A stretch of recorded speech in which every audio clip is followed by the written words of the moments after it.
As usual, Greenleaf is giving me everything that I need.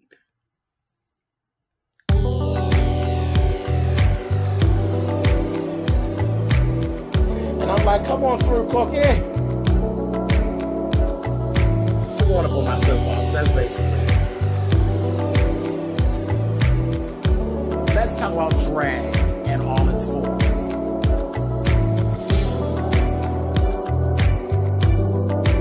What, Cookie?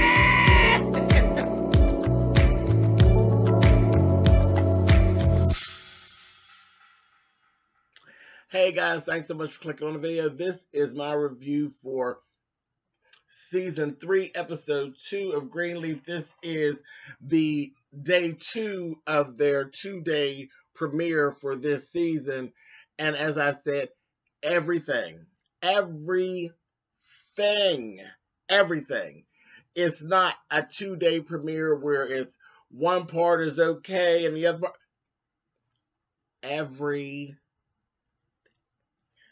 Everything. Let's jump in.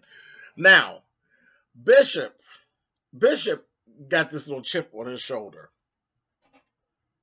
And Gigi's doing a lot, okay? So she's feeling a little defensive about her mother and what her mother's going through, knowing that her father has screwed her aunt repeatedly and over a long period of time, and this is hurting her mother. So she's up in her feelings, and she's kind of jumping up in her dad's face and bringing his reality up close and personal. And he is just really being snipey with her. He's being real short with her, and she just ain't going for it. It don't even matter. She's like over it. And she's like, look, I'm calling you on your shit. It is what it is. So that's a little uncomfortable. Like, even like watching it and knowing how he really feels about Gigi and all that, it's uncomfortable. Very uncomfortable. Moving on. Bishop and May, they still do it. Like, every time they're together, they get the battling. They throwing shots at each other. I mean, just reading each other down every time they're in scene together. Like, they were literally at the breakfast table and just reading and throwing jabs at each other. And if Gigi walks up on it, and she did, she actually walked up on it, and it's literally like them passing to go to work. And they're having their thing, and then May switches it over and then blames Gigi. It's Gigi's fault that they're arguing. It's Gigi's fault that there's discord. I'm like, girl, May, you gonna keep on, and you gonna catch Gigi in a way that I don't think you really want to catch Gigi, because you're pushing her. You're pushing her not so much as as mother on daughter. The whole mother on daughter dynamic, you're really out of order with the way you're doing her. But as a woman, you're pushing her. Like, you are just digging, and you're doing it because she's your daughter and you don't feel as, because I don't think you would literally be pushing at another woman like this. Just a woman on the street, you would be pushing her like this because she would get your ass together. And if you did, you would be pushing and waiting on a fight. But you're pushing and just saying what you want to say because you think you can say it. And girl, you're going to catch something, and I don't think you're going to like it. I really don't. She went right there with her, and there was this one scene they had outside. It was in the evening. They're upstairs, and she literally called her out about Darius and telling her about her sliding in at night, tiptoeing in after screwing around with him, and how that's all wrong, and you're not married, and it's not befitting of a woman of the cloth. And I said, girl, you gonna get something. May, you are going to get something, honey. Gigi's going to get you together. You keep it up. Keep it up, honey. Anyway, moving on. We see Gigi go, and she makes friends with Rochelle. She do, you keep your enemies close because she sees that bitch is full of shit. And she's like, let me get this whore and make friends with her. Because even Sophia said, what's that little fake talk that you're doing on that phone, mommy, that you talking like you talk to my dad? She's like, oh, I'm trying to make a new friend. I said, uh-huh. Well, we know how she feels about Sophia's dad, baby. So on and popping. She got her to go ahead and help her with a fundraiser. Pull your enemies close so you can watch that whore with a good watchful eye. I said, okay, Gigi. Then we seen Bishop and Rochelle had a little run in, and she finds out that Bishop is back home, and that bitch was pissed. She was just as upset. It was, you could just tell. She was just as upset. She's like, okay, I'm going to have to get on my shit now. So right after that, she goes and has her little run-in with May. She go and talks to May and asks, well, how is our Zora? She's like, our Zora? What do you even know about Zora? And what are you asking? I said, oh, shit. She wanted her to know. She threw that in her lap to let her know, yeah, I've been in contact with your husband, and yeah, your husband has confided in me, and yes, bitch, I know your business. She's trying it. She's trying to get it started. And, honey, they had some words back and forth, and she's talking about, when people run away, this, that, thing, and the other. Honey, May gave her, I don't know anything about when people run away, honey. I've never been one to run away. I always stand and fight. I said, girl. She's like, you know what, honey? Honey, and Rochelle gave her back. Well, I'm going to be praying for you, honey, and Zora. I have all of you Greenleafs on my list. I said, oh, ain't that the truth, honey? Honey, that damn May looked at her like, girl, I'm going to fuck you up, honey. You keep on playing with me, honey, and I'm going to give your ass something. I said, oh, my God. Vicious. These women, little church women, honey, all of these vicious Christians, honey, they are some vicious, slithery souls, honey, every last one of them. I said, Speaking of the snakes in the garden, honey, Miss Tasha is really doing the most and making a play for Jacob. She's not only trying to get herself into a position where Jacob is needy to her and the things that she does in the church, because she got rid of the other girl, she got him to get rid of her, so now she's running over there doing her little jobs and taking care of the books and different things. But she's also trying to, I think she's slickly trying to make Jacob fall for her. And I'm like, you got the right last name. You a skank. That's right. You're a skank. They got down to this whole little thing where Jacob wanted to go out and buy a gift for Carissa. Well, I'm going too fast. We're gonna get to that. We'll get to that in a minute. First things first. They did a little event. There was an event that they had to do. Carissa was supposed to be coming in to do it with Jacob. So, Pastor, the bishop, because he's bishop too. Bishop and the first lady would be doing this event. Well, Carissa got caught up at the school with some screwball parents, honey, who really, I said that money talk stuff, then ran up in her office and was upset about their son getting a B on a paper and wanted Carissa to change it to an A. They were so pushy, and then they threw it all back on money that they had donated and all that. I said, people are a bitch. And said, sit there and read it. Should have sit there and read the paper in front of them. I said, oh, baby, all that. See, that ass kissing, I'm not equipped with that ass kissing, Jane. So I don't think I would be good at fundraising that way, like things like that. I couldn't do it. Now, I could use my talents to fundraise. I've done it in the past. I've raised lots of money for HIV research and things like that over years. I've done that. But just to actually have to do all this ass kissing and carrying, baby, I'm not cut for it.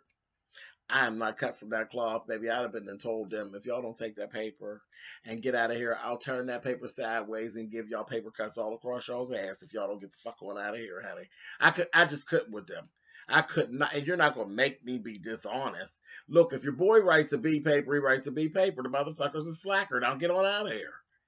Get your ass, I was so evil with them people. But anyway, I digress. She was stuck in the office, so she literally got there and the event was ending. And actually standing there was a woman who literally said, "Oh, wait a minute, I thought you were the first lady. Oh, so you're the first lady? Oh, okay." I said, "Oh," and Carissa was looking at Tasha like,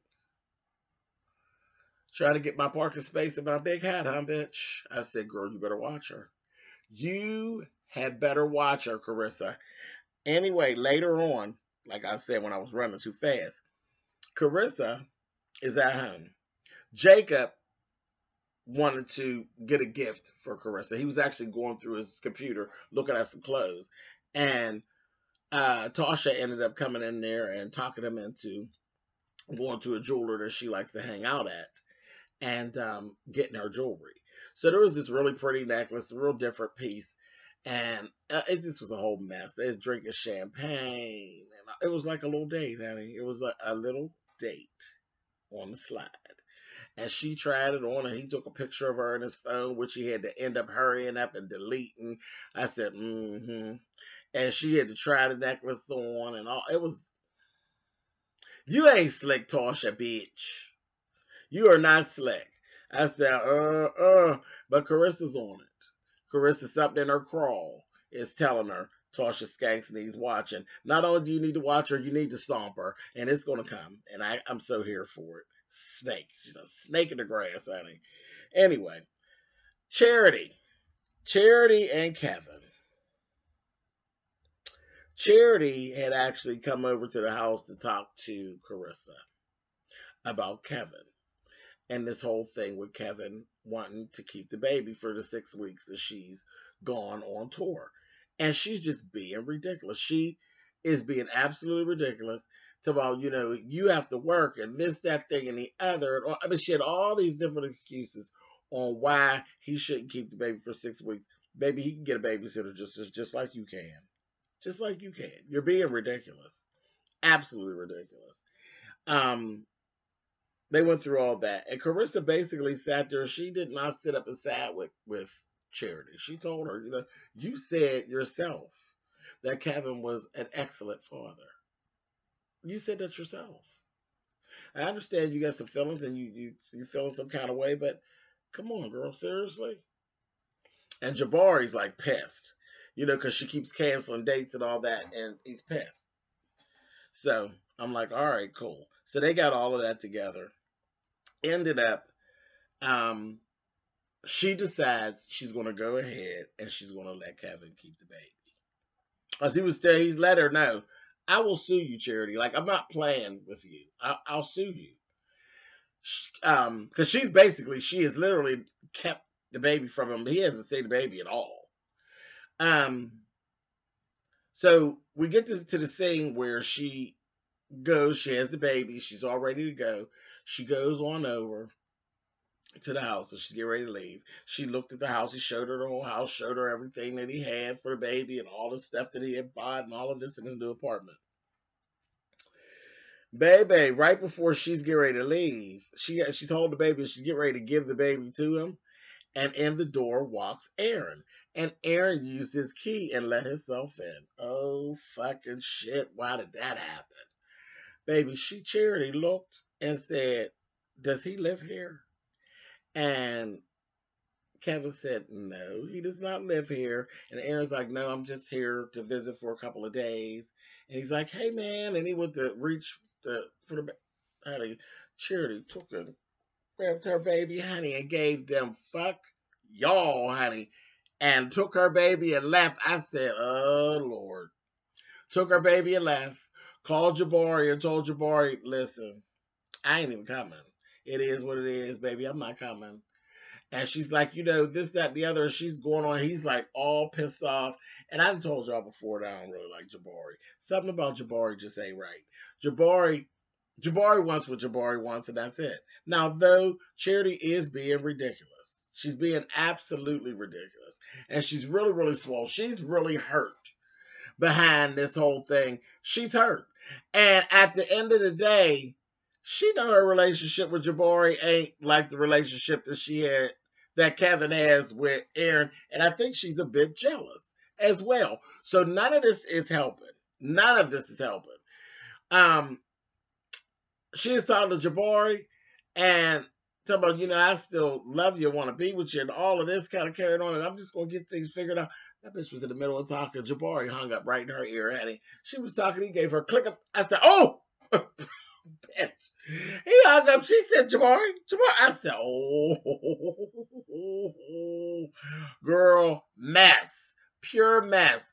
But he's doing you a favor. You just don't realize it, Charity. But Jabari's doing you a favor. Girl, he wants you for what you can bring to the table. I can understand him being upset, but all that hanging up in her ear and all that. Just Jabari's giving you more queen than Kevin, child. Because that was a straight up queen move. And he was mad as hell. He's like, oh, you're not doing what I want you to do, girl. Click up. I said, oh, okay. But you're going to get your problems. You want problems. I think you're going to really get your problems because Kevin and his boyfriend, they're going to come for you, bitch. And you're not going to be happy. I was like, this is going to be a mess. A hot mess. Anyway. Zora. Zora's a mess. Zora's still doing her fuck shit and sneaking and sliding around. They let her have Sophia come over. Sophia comes over. She tried to bribe Sophia into going to get her a prepaid phone and all of this. And Sophia said, you gonna call that little boy? I ain't doing it. I won't do it. If you don't have enough sense to know that he ain't good for you, I do have enough sense, and I will not play part. And you sneaking and sliding around here for him to beat your ass again. I'm not doing it. So she's mad at her again, honey. Finally, she ended up getting her TV back because her dad had talked to Sophia. Sophia talked Jacob into giving her TV. Gave her the TV. She was so happy, baby. She clicked the TV on, honey. And she's trying to hurry up and get on because, she got a smart TV, honey. She thought she was going to be able to get online, honey. That TV gave restricted. Honey, you're not contacting that little boy at all. Go sit down. Nobody's feeling it at all. Whoop. So let's go over and let's talk about this little IRS debt. So May and Bishop decided to go after Miss Clara. Child, that Miss Clara comes over there, honey, for dinner to the house. And I just sat and looked at them. I was so disgusted down in my soul with them sitting at that table begging. But I said, look at them begging.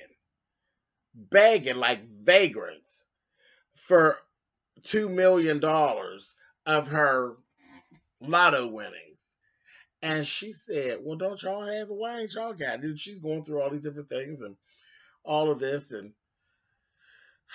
it was just that begging. I just can't get into it. But anyway, she eventually, she agreed. She agreed. So Bishop had walked her out. As Bishop is coming back in, he's all happy and he's like, yes, May, this is wonderful. This is just wonderful. He says, now, you know what? We are 45 years we've been married, so we should really go on a vacation. We should go on a vacation and really just, spend some time and this, that, and the other and get ourselves together.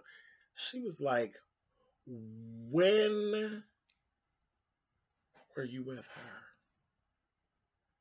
And what did you tell her? And he's like, what are you talking about? What are you talking about? Honey, she got to yelling and screaming, honey, and telling Rochelle Cross, honey. He's like, what? She said, were you with her? You were with her down at the Biltmore? That's who you were staying with down at the Biltmore? She said, She was telling him off, child. And then he told her, you know what, May? You just keep on. You keep on. Then he throws the Lionel thing back at her. And then he told her, you know what? You're a woman who is so right and so righteous that you can't even see your own wrongdoings. All you can do is point out other people's wrongdoings. And then you're pushing this non-existent affair into existence. She was like, yeah, really? Is that what it is? Non-existent? Yeah, okay, buddy. I said, he went on about her business. A mess. Their fights are just getting worse and worse. Then we get Darius and Grace. Gigi's over there at Darius' house. Child, they just got done getting down. And Darius, sometimes, baby, you get too comfortable saying things about her family. Now, I understand you have your own feelings about the Greenleafs and how they do things and the way they are. But, baby, you're a bit too comfortable with saying certain things about her family. That is her mother and her father. Do you understand? It's her mother and her father that you're talking about. And he told him, she said, well, I'm going to go home. He's like, well, why can't you just stay? Why don't you just stay? You know, just stay. And don't be like them. Don't be like them. Go ahead on and be comfortable being who you are. And don't be a hypocrite like they are. Let's call her parents hypocrite. She was like, beg your pardon? Okay, I'm out of here. And she left. You could tell her feelings was hurt. You know what I mean? Because it's still her father and her mother. A mess. So they get back to the house. They just had that big old fight. Gigi catches the tail end of, how they was really going at it. And the mother's up there. She crying and carrying on. So Gigi comes out and she says, Daddy, you got to go do something with this. She's literally up there crying and carrying on.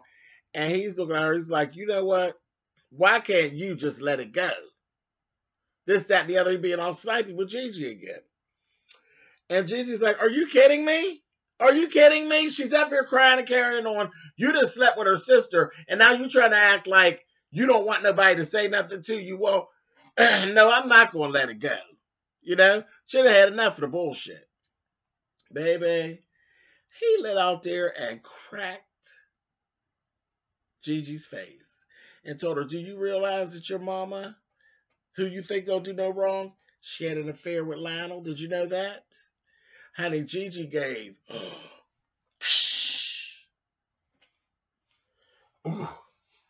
Honey, and she left up out of that room, honey.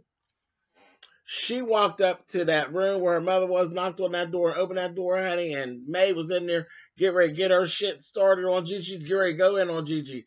Baby, Gigi said, is it true? You had an affair with Lionel? Honey, May was like, what? You mean to tell me that your low-life dad, of everything, I have one indiscretion, one, and he pulls that up and throws that up and tells you about it? Well, you can't judge me. You don't get the chance to judge me. Gigi was like, no, speaking of judging, I am so done. I'm done with you looking down your nose at me. I'm done with you judging me. I'm done with you making me feel dirty. I'm done with you making me feel wrong. I am done. Honey, May was standing there like, I think the bitch just got me. Yeah, bitch, she just got you because you was out of order. You're out of order. You speaking off the side of your goddamn mouth when you better slap your goddamn self. I said, She went on out of there, honey, and left, and that was the end of that. Then she goes on down. The next day, her and Rochelle have a little chat, honey, and they're talking. And she had ended up telling Rochelle, she said, is there something going on with you and my dad? Honey, Rochelle got all up in her feelings, honey, and was given. Didn't we just talk about this? We just talked about women not being jealous of each other, not trying to tear each other down and this kind of thing. How could you even ask me something like that? I would never do anything like that. Oh, she played like she was so innocent and she was so offended. Meanwhile, guilty as hell. She walks out. She said, I went through my whole contact list to get you what you needed, more than what you needed for your project. This is how you thank me? She walked out. She gets out in the hallway, baby. And then she gets to grinning. And then you see the devil all over her, honey. And she takes her forked tongue, honey, her old spheric tongue, and went back in there, honey, and told Gigi, well, it just is what it is, girl. You're stuck with me. We're working together, and it is what it is. And I was like, and Gigi's like, oh, okay. I was like, girl, now you really got to watch her, Gigi, but you on to it. You're right on to what's really going down. What's really going down. So just when we thought that was, I was like, woo, this is too much. I was leaning on the side of this chair like, oh my God, honey. And then when I thought I couldn't get no better, baby, we see Lady Mae clean as the Board of Health, baby. She goes and busts up into the bishop's office. He was on the phone. She said, "Get off of that phone, James. Get off of that phone right now." He was like, "Can you hold on a minute?" Honey, he put the person on hold. And she got to telling his ass off and told him, "You took yourself and you went and you told Gigi about Lionel? Really? You done got that dirty, that down, and that petty?" She said, "Well, that's okay." She said, "I'm going to tell you this. As soon as this IRS thing is cleared up and that check from Clara clears, I am going to divorce your black ass." And turned around, baby, and went to walk out of there, baby, and stopped at the door like only Lynn Whitfield could, baby, and said, "James." She never turned around. It was giving you total soap opera, honey. She gave it to him, honey. She never turned around. She said, "James, don't keep your caller on hold. It's rude." And walked out the door. I said, "Let him have it, Lynn." That bitch, child, Miss Lynn Whitfield gives you everything that you need. You hear me? She is so dramatic. I just love her, child. It's crazy. Can you imagine if Lynn Whitfield would have been around and would have been back on Dynasty when Dynasty was going down? Child, would have been too much. It would have been too much. Her and Dominique Devereaux would have tore that little town up, Annie. Anyway, I love it. This is just the beginning, you all. This is basically one episode broken into 2 parts. This is what we have to look forward to all season. Baby, I am so here for this. So here for this. All right, y'all. Catch y'all next week. Later.